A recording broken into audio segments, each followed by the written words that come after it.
Assalamualaikum warahmatullahi wabarakatuh. Perkenalkan, nama saya Irfan Data Bromland, Prodi Pendidikan Biologi, mata kuliah Biologi Lingkungan.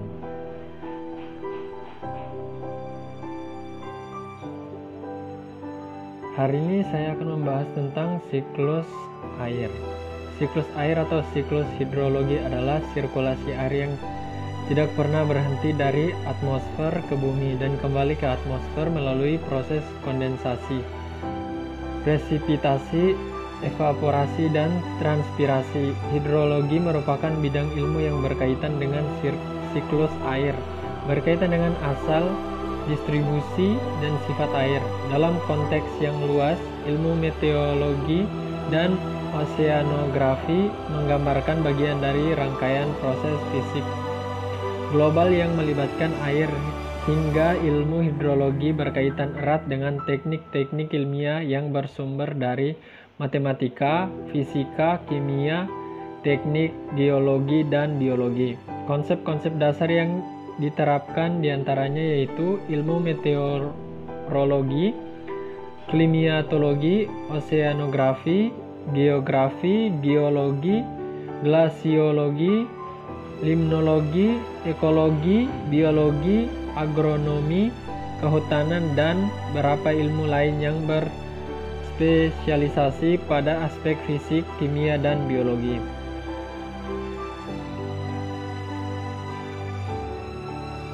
Ini adalah gambar dari siklus air.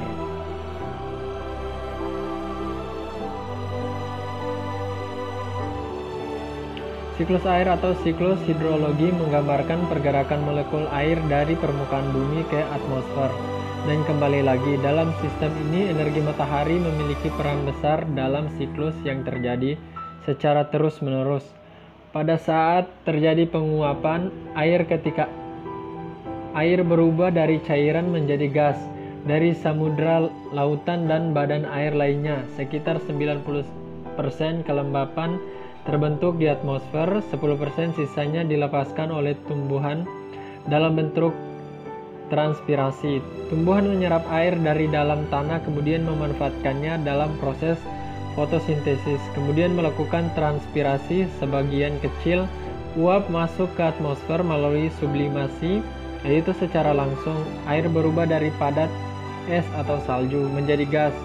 Susunan salju yang terjadi diakibatkan oleh sublimasi penguapan dari laut, memberikan kontribusi utama dalam pergerakan siklus hidrologi, penguapan, transpirasi, dan sublimasi, serta emisi vulkanik.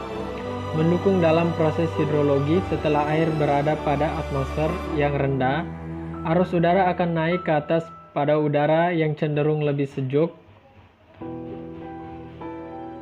Udara yang dingin, uap air cenderung membentuk awan, dan tetesan awan dapat menghasilkan presipitasi, hujan salju, hujan es, hujan beku. Ketika curah hujan jatuh di atas permukaan tanah, maka siklus awal dimulai kembali. Sebagian air akan meresap ke tanah, beberapa akan mengalir ke sungai dan tembus ke lautan. Siklus ini akan berlanjut terus-menerus. Air hasil dari siklus hidrologi dimanfaatkan manusia dalam berbagai kebutuhan, mulai dari minum, cuci, hingga pertanian. Pemanasan air laut oleh sinar matahari merupakan kunci proses siklus hidrologi tersebut dapat berjalan secara terus-menerus. Air berevaporasi kemudian jatuh sebagai presipitasi dalam bentuk hujan salju, hujan es, slet, hujan gerimis, atau kabut.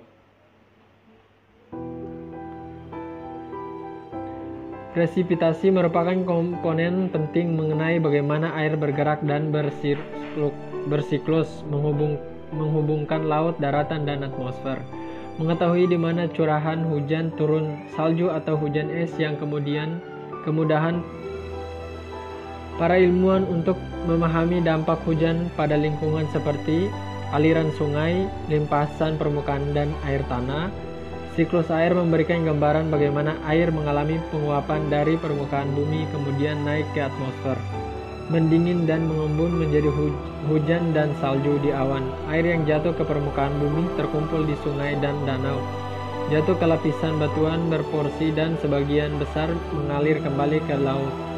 Pada perjalanannya beberapa presipitasi dapat berevaporasi kembali ke atas atau langsung jatuh yang kemudian diintersepsi oleh tanaman sebelum mencapai tanah.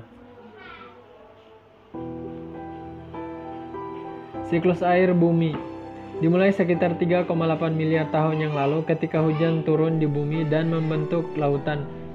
Hujan terbentuk dari uap air yang keluar dari magma cairan di inti bumi. Energi matahari membantu menggerakkan siklus air dan gravitasi bumi, mencegah air di atmosfer lepas dari bumi. Ada sekitar 1,4 miliar kilometer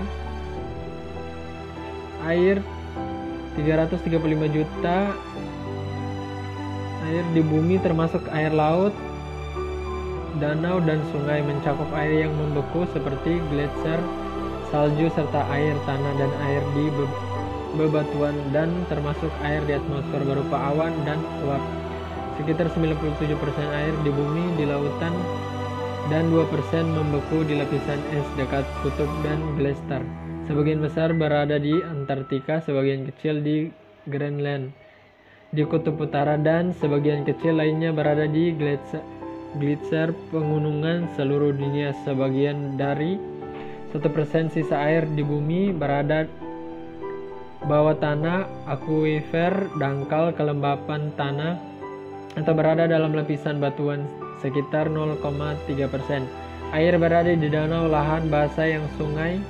Perlu diketahui bahwa dari total pasokan air di dunia sekitar 96% adalah garam dan 30% dari air tawar yang ada di dalam tanah. Air yang ada di bumi sekarang ini adalah air yang sama dengan yang ada di bumi sejak awal. Karena adanya siklus air mensirkulasi ulang air sehingga terbentuk awan dan terjadi presipitasi. Sekian dari saya, terima kasih. Wassalamualaikum warahmatullahi wabarakatuh.